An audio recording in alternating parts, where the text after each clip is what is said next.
요나서 2장 5절에서 10절 말씀. 우리 다 같이 일어나셔서 믿음으로 말씀을 받겠습니다.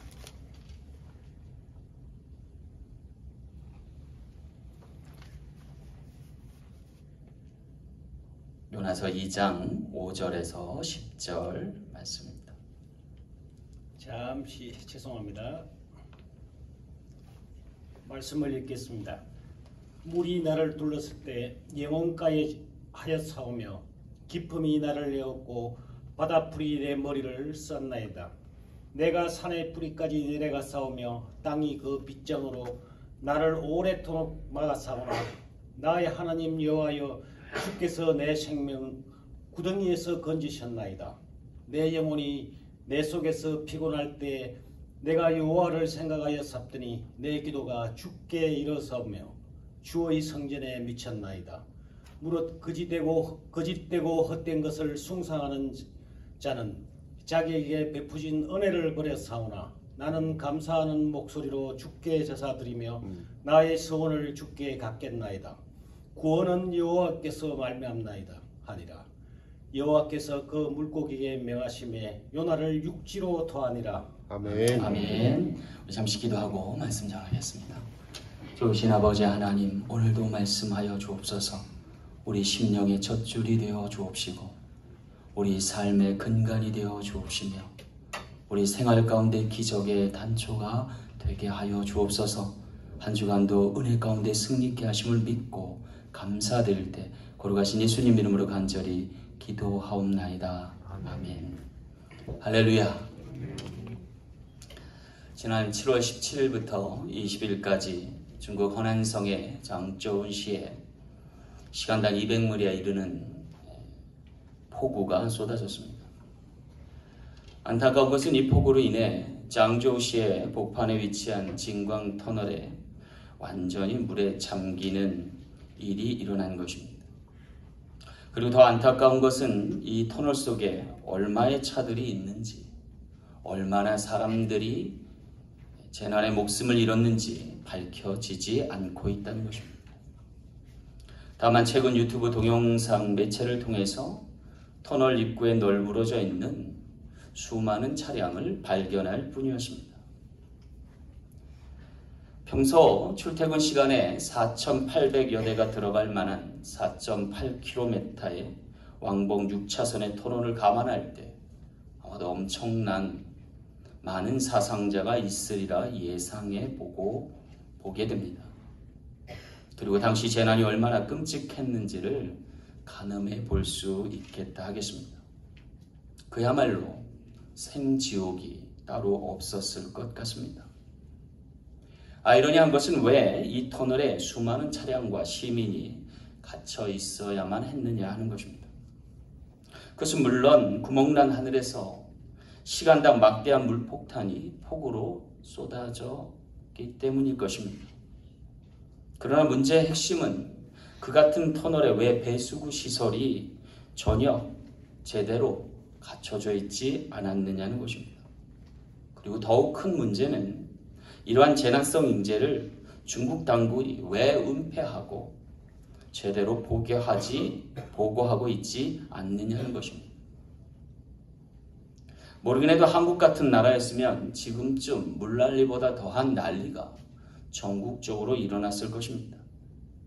안타까운 것은 장저우시에 노아와 같은 의인이 없었고 요나와 같은 선지자가 하나도 없었다는 것입니다. 과연 누가 그러한 물구덩이에서 생명과 영혼을 건져낼 수 있을까요? 그것은 아마도 오직 여호와 하나님 뿐이실 겁니다. 오늘 본문에서 우리는 그러한 물구덩이에서 극적으로 살아나 복음 전파에 앞장섰던 한 증인을 소개받습니다. 바로 선지자 요나입니다. 그는 태풍의 한가운데서 다시스로 향하던 범산 선창 아래에 잠들어 있었다가 제비 뽑혀 던져졌고 바닷속에서 추락한 후에 더 짙은 물고기 뱃속에 사흘 동안이나 갇혀 있었던 것입니다. 그런데 하나님께서 그를 생존하게 하셨고 구조되어서 니느웨 성으로 나가 복음 전하게 하신 겁니다. 마음 같아서는 중국 허난성 장저우시에도 요나 같은 복음이 전해지기를 간절히 소망합니다. 인즉슨 그 성읍에는 좌우를 분변치 못하는 사람이 많거니와 가축도 많아서 하나님이 아끼지 아니하실 이유가 없기 때문입니다. 어쩌면 이 시대를 살아가는 하나님의 깨어있는 시민들이 더욱 복음에 앞장서야 할 이유가 여기 있지 않나라는 생각을 해보게 됩니다. 자, 그렇다면 하나님은 구덩이 가운데 빠져있는 이를 언제 어떻게 구원하실까요? 건지실까요? 오늘 말씀을 통해서 귀한 깨달음 얻는 복된 시간 되길 간절히 소망합니다. 첫째는 우리가 낮아질 때 건지십니다. 오늘 6절 말씀 함께 보겠습니다. 내가 산의 뿌리까지 내려갔사오며 했습니다. 여기 요나는 산의 뿌리까지 내려갔다라고 하소연하고 있습니다. 이는 아마도 바닷속 수면 아래까지를 지칭하는 것 같습니다. 대체 어디까지 내려간 것일까요? 우리의 상상 이상입니다. 이윤즉슨 아래로 계속해서 그가 내디뎠고 나중에는 물고기 뱃속에까지 이르렀기 때문입니다. 사실 그는 니느웨로 가라고 하는 복음의 메시지를 들었지만 원수 적국이었기 때문에 복음 전하기를 원치 않고 오히려 욥바로 내려가서 거기서 다시스로 가는 배를 탔습니다. 다시스는 지금의 스페인에 해당됩니다. 그리고 출항한 연예인은 오히려 배 아래로 내려가서 그곳에서 깊이 잠에 골아 떨어졌습니다. 그야말로 갈 때까지 간 것입니다. 그런데도 불구하고 사실 여기가 끝이 아니었어요. 태풍이 몰려왔고 폭우가 쏟아져서 사람들은 이것의 원인이 어디 있나 제비 뽑게 되었고 제비 뽑아 당첨된 이가 요나였으므로 그 바닥에서 불러내어져서 그 사람이 어떤 사람이며 어떤 연유로 이 배를 탔는지를 묻히게 되었습니다. 그리고 결국 이 모든 재난의 원인이 자신이었음을 자각하고 스스로 바다에 몸을 던져서 깊은 심연의 바다로 가라앉게 되었던 거죠. 그런데 그 밑에는 커다란 물고기가 그를 삼키어서 예비된 자리에까지 가둬두게 된 것이었습니다. 이보다 더 아래로 내려갈 수 있을까요? 문제는 왜 하나님은 이 모든 것을 허락하셨고 계속 마냥 두고만 아니 의도된 바로 이끌어 오신 걸까요? 그것은 어쩌면 더 큰 은혜를 준비하고자 하심이 아닐까 싶습니다. 낙폭이 클수록 은혜가 증폭되기 때문입니다. 죄가 많은 곳에 은혜 또한 많아서가 아닐까 싶습니다. 어쩌면 이를 계기로 더 많은 영혼을 살릴 수 있는 기회로 삼으신지 모르겠습니다. 오늘 우리는 또한 예수님의 낮아짐에 주목할 필요가 있습니다. 얼마나 많이 낮아지신 걸까요? 다스려야 할 영께서 섬기는 영, 타락한 영, 그리고 공중권세를 잡은 사단의 아래 이 인간 세계까지 그 종의 형체를 입고 오셔서 고난당하시고 십자가 지시고 사망 음부의 권세까지 내려가셨기 때문에. 하지만 여러분, 하나님은 그를 지극히 높여 모든 이름 위에 뛰어난 이름을 주사 하늘에 있는 자들과 땅에 있는 자들과 땅 아래에 있는 자들로 모든 무릎을 예수의 이름에 꿇게 하셨습니다. 그리고 하나님께서 그의 아들 예수 그리스도를 통해 높임을 받게 되셨습니다. 어쩌면 우리는 나락에 떨어지는 순간에도 하나님의 은혜에 있음을 망각지 말아야 할 것입니다. 어떠한 상황 가운데서도 여러분이 스스로를 포기하지 않는 한 하나님의 은혜는 멈춰서지 않으실 것이기 때문입니다. 오히려 그때의 기적이 되고 하나님의 역사가 나타나 더 많은 영혼을 살릴 수 있는 기회가 될 줄 믿습니다. 여기 요나를 보세요. 그의 떨어짐이, 그의 낮아짐이, 다시금 그의 되살아남으로 니느웨에 있는 많은 사람들이 복음을 영접하고 회개의 역사를 이루는 것을 보게 되는 것이죠. 어쩌면 오늘 우리 이민자의 삶은 나그네 길의 세월인지라 때때로 이와 같은 웅덩이에 빠질 때가 있습니다. 이민 목회를 하다 보니까 여러 사연들을 듣게 되는데 참 별별 사연이 다 있습니다. 가슴 아픈 사연도 많고 어처구니 없는 일들도 많은 것을 보게 돼요. 그래서 한국에서는요, 특별히 이민 목회하는 분들에게 특수 목회를 한다라고 지칭하기도 합니다.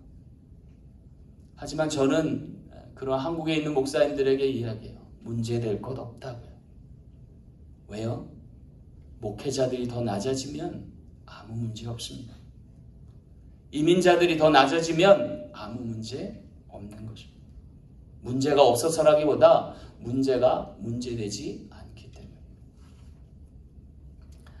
이번에 한국에서 코로나 바이러스 사태가 조금 더 격렬해지자 4단계로 방역 수치를 올렸어요, 단계를. 그런데 이 조치에 맞서서 한국의 은평제일교회라는 곳이 있어요. 이 교회가 어떻게 했냐면 전 교인이 방호벽을 입고 예배를 드려요. 여러분의 그 의료진들이 보면 온 몸을 하얀 그 부대자루 같은 걸로 뒤집어 쓰죠. 그리고 마스크를, 엄청난 마스크를 하고 보호 안경을 쓰고 머리에까지 다 해가지고 그래 예배를 드리시더라고요. 얼마나 답답했을까. 그런데 예배 실황을 보니까 열기가 더 뜨거워요. 더 뜨겁게 찬양하고 더 열심히 기도하고 더 하나님의 말씀을 청종해요. 이 교회가 낮아진 거죠. 그런데 놀랍게도요, 이 교회 덕분인지 모르겠는데 그동안 교회를 비난하고 방역수칙을 지키지 않다가 힐난하던 모든 언론 매체가 잠잠해졌어요. 아무 문제 없게 됐어요. 요즘 뉴스 들어보세요. 교회 때문에 방역이 무너지고 많은 사람들이 코로나 바이러스에 전염된다라는 얘기가 확 줄어갔어요. 여러분, 세상에 대하여 기독교인들은 이처럼 더 낮아질 때, 더 내려갈 때 오히려 세상을 구원할 수 있을 줄 믿습니다. 세상의 경종을 울릴 수 있어야 해요. 복음을 전하는 놀라운 방편은 이처럼 하나님의 은혜 안에서 우리가 낮아질 때라는 거죠.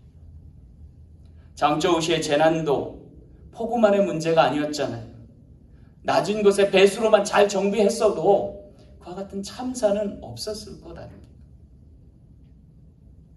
어쩌면 우리 믿는 자들이 더 낮아질 때 세상은 구원을 얻게 될 줄로 믿습니다.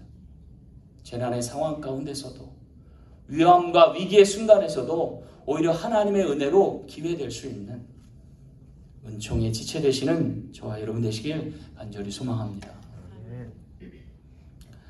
두 번째, 하나님은 우리가 기도할 때 건지십니다. 오늘 7절 말씀 함께 보겠습니다. 내 영혼이 내 속에서 피곤할 때 내가 여호와를 생각하였더니 내 기도가 주께 이르러 싸우며 주의 성전에 미쳤나이다. 여기 아주 놀라운 광경이야.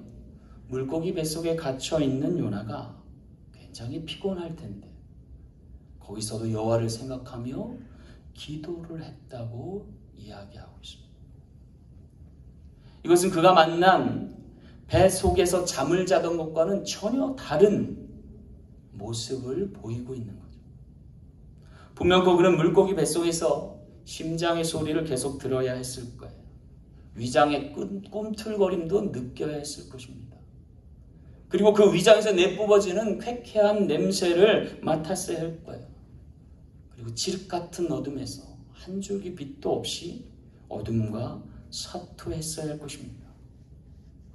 어쩌면 옴짝달싹 못하는 지경에서 계속되는 감각의 신경의 마비 속에 고통받아 했는지도 모릅니다. 그야말로 흑암과 음부의 권세가 그를 억누르며 엄습해왔던 것입니다. 어쩌면 죽음보다 더한 고통이지 않았을까 싶습니다. 그런데 그와 같은 악몽과도 같은 극도의 고통 가운데서도 그는 여호와 하나님을 묵상했고 그를 위하여 기도했다는 것. 어쩌면 그것은 그 어떤 상황 가운데서도 그 누구의 외침보다 강렬한 침묵 속에 사투였을 것입니다.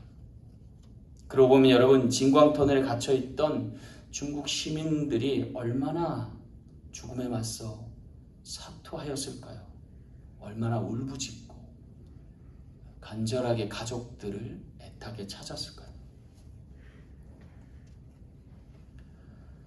어쩌면 그 같은 공허와 공포와 흑암과 혼돈에 인간은 속수무책이었을 거예요. 그 속에서 과연 뭘 할 수 있을까요? 아마도 기도밖에는 할 것이 없었을 거예요. 어쩌면 극단적인 상황에서 궁극적으로 우리가 해야 할 것은 기도일지 모른다. 요나는 물고기 뱃속에서 이 기도할 것을 선택한 거예요. 모든 것을 포기하고 절망하기보다 죽는 그 순간까지 하나님을 기억하고 회상하며 묵상하고 기도했던 것입니다. 사랑하는 성도 여러분, 절망의 순간에서도 기도의 줄을 놓지 마시는 저와 여러분 되시길 간절히 소망합니다. 어쩌면 우리 삶 속에서도 현실과 믿음의 괴리 가운데서 고통의 나날을 보내는 삶의 아픈 현장에서도 오늘 우리가 취할 마지막 스탠스는 기도하는 것일 겁니다. 왜 묵상과 기도가 우리에게 필요한 것입니까? 영적 분별이야말로 현실을 직시하고 우리의 욕심을 덜어내고 진정 나 자신과 마주할 수 있는 시간이기 때문에, 그럴 때만이 무엇이 현실이고 무엇이 가상인지, 무엇이 진실이고 무엇이 허구인지를 구분할 수 있을 것이기 때문입니다. 그럴 때 우리는 현실에 외면하거나 세상을 도피하기보다 오히려 그것을 뛰어넘는 지혜와 인내를 배우게 될 것입니다. 여러분, 우리가 기도할 때 나타나는 현상이 무엇입니까? 그것은 바로 하나님과 연합함입니다. 오늘 7절 말씀 다시 볼까요? 내 영혼이 내 속에서 피곤할 때에 내가 여호와를 생각하였더니 내 기도가 주께 이르렀사오며 주의 성전에 미쳤나이다. 놀라운 일이죠. 다시스 곧 스페인으로 가던 배에서 난파하여서 물속에 빠지고 물고기 뱃속에 갇혀있던 이 요나가 성전에까지 이를 수 있었던 이유는 뭐예요? 기도했기 때문입니다. 거기에 하나님의 역사가 일어난 것입니다. 여러분, 요사이 우리 사랑 장로교회가 점차 회복되기 시작하고 부흥되기 시작합니다. 그동안 무슨 일이 일어났을까요? 아이러니하게도 아무 일도 없었습니다. 우리는 그저 늘 똑같이 예배하고 애찬하고 그리고 모임을 가졌을 뿐입니다. 그럼에도 불구하고 교회가 다시금 힘을 얻고 회복되는 이유가 뭘까요? 한 가지 달라진 점이 있어요. 그것은 두세 사람이 모여서 중보의 기도를 드리기 시작했다는 거예요. 누가 보든 보지 않든 함께 모여서 제단을 위해서, 성도를 위해서, 교회를 위해서 부르짖기 시작했다는 거예요. 그럼 더 많은 사람이 모여서 기도하면 어떻게 될까요? 아마 이 교회에 큰 부흥이 있게 될 줄로 믿습니다. 그럼 하나님 왜 이렇게 역사하실까요? 우리의 노력이 아닌 왜 하나님의 은총으로 부흥케 하고 부활케 하시는 걸까요? 그것은 모든 것을 하나님이 하심을 보여 알게 하기 위해서예요. 그리고 모든 것이 하나님의 은총과 은혜로 부여된 것임을 알게 하시는 거예요. 여러분, 여기 요나가 한 일이 뭐예요? 아무것도 없어요, 여러분. 불순종으로 나락으로 떨어져 오히려 정신 차려고 하나님이 깨우시고 그를 더 낮추시고 그를 다시금 소생케 하셔서 하나님의 말씀을 전하게 하신 것뿐이라는 거예요. 증인되는 것, 불쏘시개로 쓰임받는 것, 그 외엔 아무것도 없다는 것. 그러나 그 모든 일에 순복할 때 놀라운 역사를 이룬 것을 볼 수 있습니다. 오늘 우리도 그와 같은 은총으로 말미암아 기도의 능력으로 말미암아 하나님의 뜻을 나타낼 수 있는 우리 모두 되길 간절히 소망합니다. 마지막 세 번째, 하나님은 우리가 감사할 때 건져내십니다. 오늘 9절 말씀 보겠습니다. 나는 감사하는 목소리로 주께 제사를 드리며 나의 소원을 주께 갚겠나이다. 여기 끝으로 놀라운 광경을 하나 소개하고 있습니다. 그것은 이 같은 상황에서도 그가 감사했다는 것입니다. 어떻게 최악의 상황에서 이와 같은 감사의 목소리가 터져나올 수 있을까요? 그러고 보면 이것은 최고의 감사라 할 만할 것입니다. 뿐만 아니라 그것으로 그는 제사로 그리고 주께 대한 소원으로 이어졌음을 보게 됩니다. 아마도 단언컨대 이러한 감사가 음부의 권세를 이기는 능력이 아닐까라는 생각을 합니다. 그리고 이러할 때 나타나는 현상이 하나 있습니다. 그것은 바로 부활의 신호탄 되는 것입니다. 이것이 감사할 수 없는 상황에서 감사할 때 일어난다는 거예요. 이것이 역설의 진리이고 반전의 카드인 것입니다. 그리고 여러분, 이 요나의 깨어남이, 부활의 신호탄이 예수 그리스도께서 말씀하시는 놀라운 표적의 단초가 됐어요. 인류 최대의 역설과 반전이 있습니다. 그것은 바로 역사를 BC와 AD로 나누는 경계입니다. 그리고 그 경계에 예수 그리스도의 부활이 있습니다. 그리고 예수님께서 그 부활하시기 위해 십자가 지실 때에 놀라운 일들이 일어났습니다. 예수님이 고난의 십자가를 앞두고 제자들과 함께 최후의 만찬을 하시면서 행하신 예식이 하나 있어요. 그게 세족식이에요. 제자들의 발을 닦아주신 예수님. 또한 예수님께서 십자가 현장에서 자신의 옷을 제비 뽑던 로마의 병정들과 자신에게 야유하며 조롱하던 회중들에게 하셨던 말씀이 있어요. 그것은 하나님 아버지, 저들을 용서하옵소서, 그들이 하는 일을 알지 못하니이다. 또한 예수께서 부활하신 후에 제자들을 찾아 나서셨을 때 자신을 3번이나 부인했던 베드로에게 네가 나를 사랑하느냐 물으시고 그에게 떡과 생선을 나눠주시면서 내 양을 먹이라 라고 말씀하셨습니다. 비난하고 비판하고 정죄하는 칼날을 거두시고 선대하고 용납하셔서 복음 전파에 앞장서게 하신 겁니다. 어쩌면 극한 상황 가운데서 감사할 조건을 찾으셨던 예수님으로 인한 놀라운 복음의 능력이 된 것이죠. 어쩌면 우리의 상황을 최악에서 최상으로 간저 올릴 수 있는 것은 그 상황 가운데서도 감사할 일이다. 그리 아니하실지라도 그럼에도 불구하고의 역사인 것입니다. 이것이 선지서들의 결론이고 복음의 핵심입니다.